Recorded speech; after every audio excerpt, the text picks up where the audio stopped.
buenos días, familia. Aquí seguimos un día más, una mañana más de jueves para seguir compartiendo y estudiando la bendita y la poderosa palabra de nuestro buen Dios. Vamos a detenernos en un versículo bastante intenso. Es el versículo 35 del Evangelio de Mateo, capítulo 23, que así nos dice la palabra del Señor.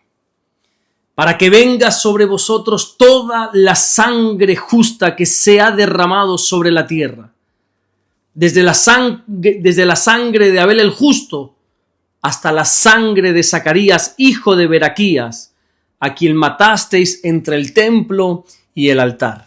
A ver cómo hacemos para poder explicar todo este versículo en tan solo un devocional. El Señor está recriminando la actitud hipócrita de los escribas y de los fariseos porque ellos estaban honrando a los profetas muertos mientras estaban persiguiendo a los mensajeros vivos. Ellos afirmaban que nunca habrían participado en la violencia con la que sus padres arremetieron contra los profetas. Pero Jesús les revela que no solamente van a repetir los pecados del pasado, sino que además ellos van a llenar la medida de maldad, porque le iban a crucificar a él, al Hijo de Dios, y además iban a seguir con la persecución a los profetas que Jesús va a continuar enviando. Y este último ay culmina con la sentencia de que ellos son los responsables de la sangre de todos los justos como Abel y de todos los profetas como Zacarías. Ahora bien, seamos muy sabios a la hora de interpretar estas palabras. Esto no quiere decir que una persona pueda cargar con la culpa de los pecados que sus antepasados cometieron. Lo que Jesús está diciendo es que al repetir los mismos pecados, al aprobar o justificar los pecados de los antepasados, es ahí cuando sí tenemos responsabilidad. Si una generación sigue repitiendo lo mismo que la generación pasada, Jesús dice que sobre ellos vendrá toda la consecuencia. Cuando una generación persiste en el mismo pecado, o cuando viendo la maldad del pasado siguen sin arrepentirse y se siguen lo mismo, entonces sí o sí se hacen responsables de sus pecados. El Señor menciona a Abel porque fue el primer justo en ser asesinado. Recordemos que, como nos enseña la Biblia en el primer libro, en Génesis capítulo 4 y versículo 8, fue su propio hermano Caín quien lo mató. Y algo muy interesante sucede en el versículo 10, cuando Dios le pregunta a Caín, Caín, ¿qué has hecho? Y le dice, la voz de la sangre de tu hermano clama a mí desde la tierra. Y digo que este versículo es muy interesante porque todos en alguna ocasión nos hemos hecho la pregunta de ¿por qué Dios permite muertes inocentes? ¿Por qué el Señor permite que personas mueran de una manera injusta por manos de gente malvada? Pero versículos como este nos recuerdan que cuando una sangre es derramada injustamente, esa injusticia queda registrada delante de Dios. Esa sangre clama por justicia. Abel ya no podía hablar, pero su sangre hablaba por él. Mira, y hay un versículo todavía aún más interesante, que se encuentra ya no en el primer libro, sino en el último libro de la Biblia, que es Apocalipsis, en el capítulo 6 y en los versículos 9 y 10, que dice que Juan vio bajo el altar las almas de los que habían sido muertos a causa de la palabra de Dios y que clamaban a gran voz diciendo, ¿hasta cuándo, Señor santo y verdadero, no juzgas y vengas nuestra sangre de los que moran en la tierra? Es decir, la sangre clama desde la tierra y los mártires claman desde el cielo. Y esto nos enseña que Dios no olvida la injusticia. La Biblia nos muestra que Dios es un Dios que escucha el clamor de la sangre, de esa sangre inocente. Y puede ser que las personas guarden silencio, puede ser que la injusticia sea ignorada por todos los hombres, incluso puede ser que la justicia sea enterrada, sea olvidada por el tiempo. Pero nunca, y repito, nunca pasará desapercibida delante de Dios. También Jesús menciona al profeta Zacarías. Y aunque la Biblia no registra cómo o dónde murió, Jesús sí nos está revelando que fue asesinado entre el templo y el altar. Pero el Señor no está dando este dato para que nosotros tengamos la ubicación exacta de dónde murió el profeta Zacarías. No. Lo que el Señor está diciendo, que en el lugar donde debía ofrecerse adoración a Dios, que es justamente entre el templo y el altar, lo que hicieron los religiosos fue quitarle la vida a un mensajero de Dios. Todos tenemos claro que matar a alguien es extremadamente grave, pero matar a un mensajero de Dios todavía es muchísimo más grave. Pero escucha, es que hacerlo en el lugar donde Dios debía ser adorado, eso ya es el colmo de los colmos.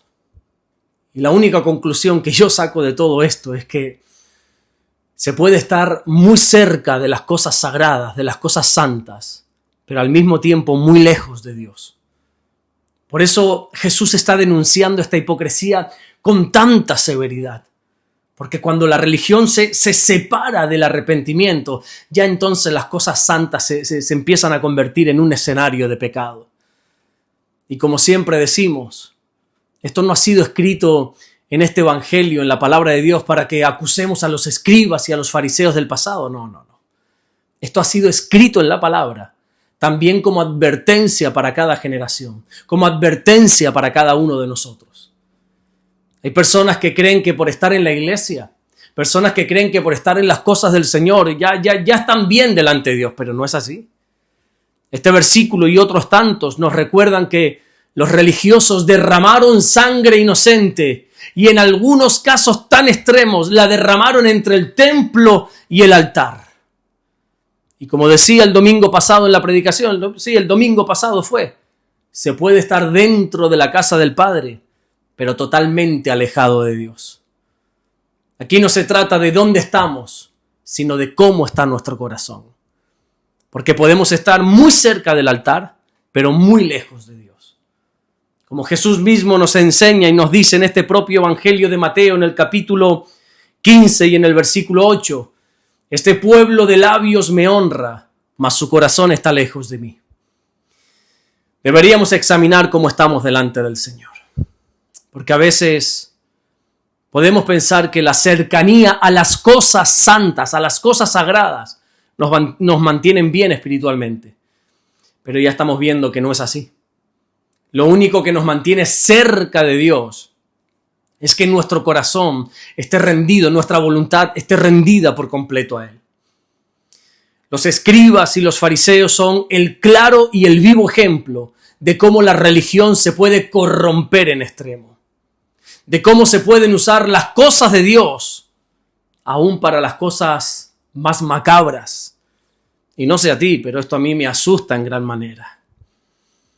Porque cuántas cosas terribles se han hecho en el nombre de Dios a lo largo de toda la historia, ¿verdad? Cuántas barbaridades se han cometido creyendo que Dios estaba aprobando eso. No te vayas más lejos, el propio apóstol Pablo, antes de rendir su vida a Jesús, era un perseguidor de la iglesia. Pablo arremetía contra los creyentes. Y en el libro de Hechos, capítulo 26, versículo 9, Pablo dice que esto lo hacía porque se creía en su deber. Pablo perseguía a la iglesia, Pablo arremetía contra los cristianos, creyendo que Dios aprobaba eso. Por eso una vez más digo lo mismo. Se pueden cometer locuras creyendo que estamos agradando a Dios. Que Dios nos libre de caer en una religiosidad tan ciega como la de los fariseos. Amén. Vamos a orar en esta mañana y vamos a darle gracias a nuestro buen Dios. Señor, te damos las gracias porque tú eres bueno. Gracias por guardarnos. Gracias por bendecirnos, Señor. Hoy quiero orar, Señor, en esta mañana para que no seamos sabios en nuestra propia opinión, como dice tu palabra.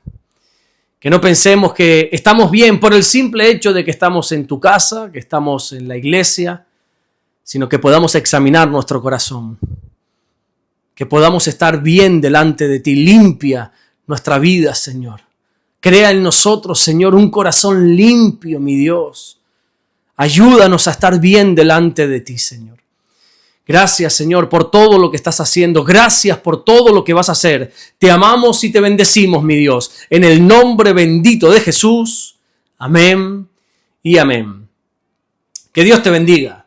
Nos vemos mañana viernes, Dios mediante, para seguir compartiendo la palabra del Señor.